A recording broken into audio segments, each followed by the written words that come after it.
ஒடிசா மாநிலத்தின் முன்னாள் முதலமைச்சர் நவீன் பட்நாயக்கின் அரசியல் வாரிசாக அறிவிக்கப்பட்ட வி.கே. பாண்டியன் மீது பாஜக அரசு ஊழல் குற்றச்சாட்டு சுமத்தியிருப்பது பரபரப்பை கிளப்பியிருக்கு. தமிழ்நாட்டை சேர்ந்த IAS அதிகாரியான வி.கே. பாண்டியன் ஒடிசாவில் பணியில் இருந்த காலம் வரை நேர்மைக்கு பெயர் போனவர். பொதுப்பணித்துறை ஒப்பந்தங்களில் ஊழலை ஒழிக்க, ஒற்றை சாளர முறை, 100 நாள் வேலை திட்டத்தில் ஊழலை தவிர்க்க, கூலி ஆட்களின் வங்கிக் கணக்குக்கே சம்பள பணம் என்ற அவரது ஒடிசாவில் அறிமுகப்படுத்தப்பட்ட திட்டங்கள் தான் பின்னாளில் மத்திய அரசின் திட்டங்களாக மாறி நாடு முழுவதும் விரிவுபடுத்தப்பட்டது. ஆனால் இன்று அவர் மீதே ஊழல் குற்றச்சாட்டு எழுந்திருப்பது பலருக்கும் அதிர்ச்சி ஏற்படுத்தி இருக்கிறது. கடந்த 2023ஆம் ஆண்டு IAS பணியிலிருந்து விருப்ப ஓய்வு பெற்றார் வி.கே. பாண்டியன். அவருக்கு அமைச்சருக்கு இணையான அந்தஸ்தை வழங்கி அருகிலேயே வைத்துக் கொண்டார் அப்போதைய முதலமைச்சர் நவீன் பட்நாயக். பிரச்சாரத்தின் போது கூட பாண்டியனும் பட்நாயக்கும் பிரியவில்லை. இதனால் பட்நாயக்கை பாண்டியன் கட்டுப்படுத்துவதாகவும் ஒடிசாவின் நிழல் முதல்வராக செயல்படுவதாகவும் கூட குற்றச்சாட்டுகள் எழுந்தன.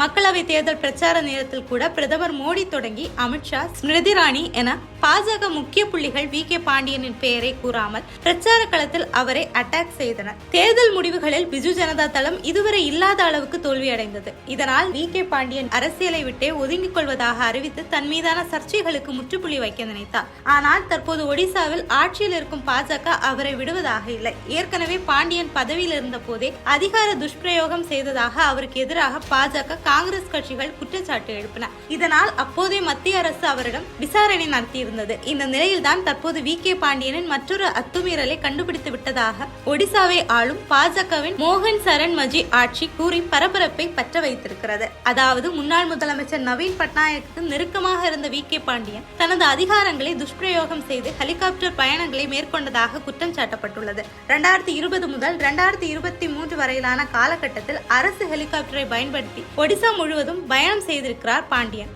அதாவது 2023ஆம் ஆண்டில் மட்டும் ஒடிசாவின் 30 மாவட்டங்களில் 190 இடங்களுக்கு பாண்டியன் ஹெலிகாப்டர் பயணங்களை மேற்கொண்டிருப்பதாக புள்ளி விவரம் வெளியாகி இருக்கிறது. ஆனால் இது வெறும் பயணங்களோடு நிற்கவில்லை. பாண்டியன் பயண வசதிக்காக ஒடிசாவில் ஹெலிகாப்டர்கள் தரையிறங்க புதிதாக 450 ஹெலிபேடுகள் அமைக்கப்பட்டுள்ளன. இதற்காக ஒரு ஹெலிபேடுக்கு 3 லட்சம் ரூபாய் வீதம் செலவு செய்யப்பட்டுள்ளது. மொத்தமாக 13 கோடியே 50 லட்சம் ரூபாய் ஹெலிபேடுகளுக்கு மட்டும் வீணடிக்கப்பட்டுள்ளதாக பாஜக குற்றம் சாட்டியுள்ளது.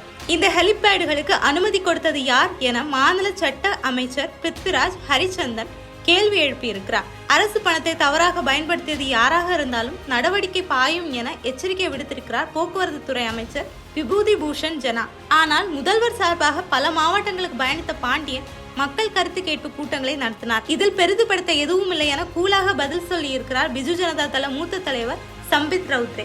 இருந்தாலும் இந்த விவகாரம் குறித்து விரைவில் விசாரணை நடத்த அந்த மாநில பாஜக அரசு மும்முரமாக இருக்கிறது. இதனால் எந்த நேரத்திலும் வி.கே. பாண்டியன் மீது விசாரணை பாயலாம் என எதிர்பார்க்கப்படுகிறது.